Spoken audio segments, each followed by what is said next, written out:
बाजार की चीज़ों पे आते हैं। बेशक इस आर्थिक चर्चा में काफ़ी हमारा लगभग आधा समय निकला, लेकिन अब जल्दी से मार्केट के लेवल्स पे नज़र डालते हैं। तो सबसे पहले तो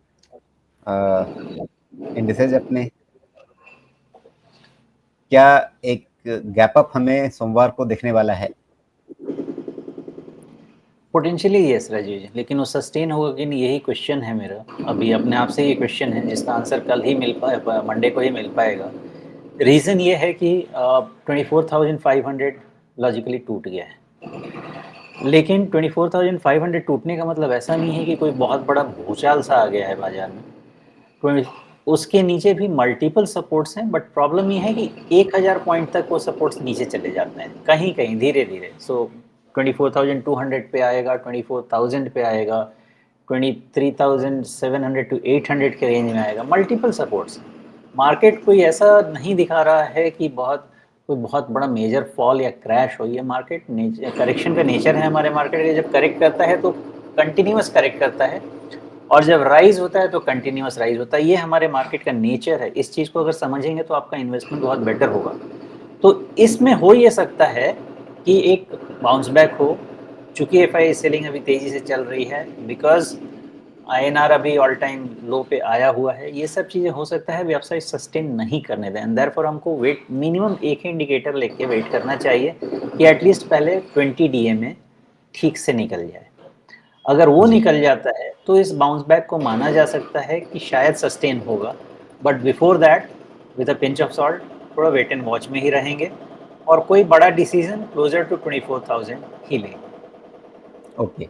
तो 20 डे मूविंग एवरेज, ये जो हरी रेखा इस चार्ट में है, अभी 24,700 के आसपास है, और एक तरह से पिछले दिन की कैंडल भी वहीं पे रुक रही है। तो उसके पार होने के बाद कोई अच्छी उम्मीद करें, लेकिन एक उछाल हमें सोमवार को ज़रूर दिख सकती है।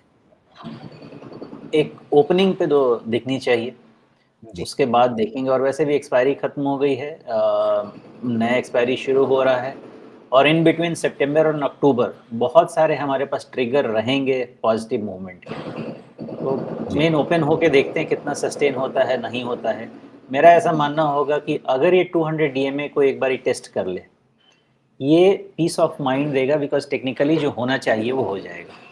जी। लेकिन अगर फिर से यही पलट गया तो वो थोड़ी सी अंदर जो धुकधुकी रहती है ना, वो बनी रह जाएगी कि भाई आप जो कह रहे हैं ना कि नानी घर घूम के नहीं आए, तो एक बार घूम ले तो संतुष्टि मिल जाए। मतलब टिकट कटाया, बस में बैठ भी गए, लेकिन आधे रास्ते से लौट आए, तो फिर वो मतलब मन में है कि एक पेंडिंग काम है, जाना हाँ, था, तो बीच में लौट आए, तो फिर जैसे ही मौका मिलेगा वैसे ही चले जाएंगे। ये करेक्ट, तो इच्छा बची रह जाएगी मन में। ओके। तो फिलहाल मतलब सोमवार के लिए चाल तो ऊपर की बनेगी, 24,700 पे नजर रहेगी। 24,700 पार हो गया तो अभी कहाँ देखना होगा क्या? उसके बाद फिर वही वापस 25,125 जो आपका एक पहले आपने बता रखा था, वापस वही नजर टिकेगी क्या? नहीं, वो मैं नीचे लाऊंगा राजीव।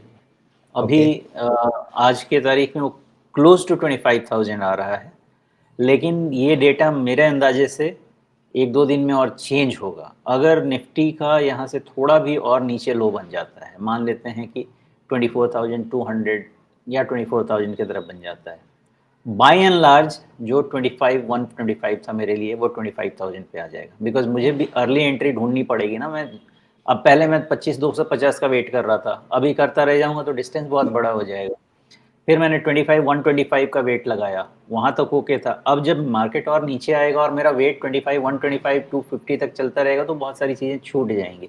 इसलिए उसकी एडजस्टमेंट करेंगे। मेरा अंदाजा ऐसा है कि यहाँ तक भी रह गया तो 25,000 एक डिसेंट प्लेस होगा जिसके ऊपर क्लोज हो जाए तो हम एक जी। पॉजिटिव क्लोज कॉल लेने जाएंगे। ओके। तो सोमवार की उछाल में नजर 24,700 पे रहेगी, पार होता है या नहीं होता है। वो पार हुआ तो 25,000 पे नजर रहेगी। 25,000 पार हुआ तो फिर ठीक है, नानी घर अगले 6 महीने बाद में कभी जाएंगे। हाँ बिल्कुल, ये भी हो सकता है, क्योंकि बहुत सारे पॉजिटिव अचानक से, जितने नेगेटिव अभी सुनाई दे रहे हैं ना, उतने ही उससे ज़्यादा पॉजिटिव सुनाई देने लगेंगे। जी। ठीक है, तो ये रही निफ्टी 50 की बात। मिड कैप में क्या दिख रहा है हमें?